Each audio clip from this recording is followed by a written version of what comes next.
L'aéroport de Tahiti-Faa'a qui doit faire face à l'arrivée de nouvelles compagnies depuis 2 ans et avec elles plus de passagers. Bonsoir Natacha Szilágyi. Est-ce qu'aujourd'hui on peut dire que l'aéroport de Tahiti-Faa'a est saturé ? Bonsoir. Alors ce que l'on peut dire en tout cas, c'est qu'il y a beaucoup plus de compagnies aériennes en Polynésie française qu'il y a 5 ans.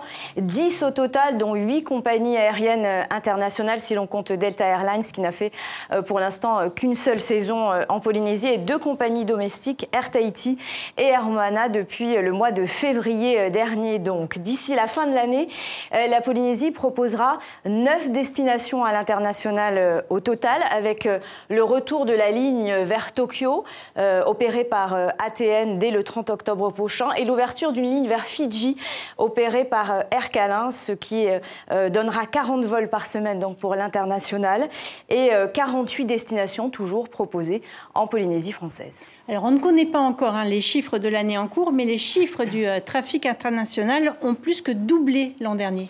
Alors oui, effectivement, 2 millions de passagers ont foulé le sol de l'aéroport international de Tahiti-Faa'a, ce qui représente une hausse de 158% pour le trafic international et une hausse de 44% pour le trafic domestique. Au total, 70% de passagers supplémentaires l'an dernier. Alors vous l'imaginez, pour l'aéroport de Tahiti-Faa'a, construit en 1960, eh bien ça fait beaucoup. Il faut absolument qu'il soit rénové et agrandi pour gérer tout ce monde, même si ADT a déjà dépensé plusieurs milliards.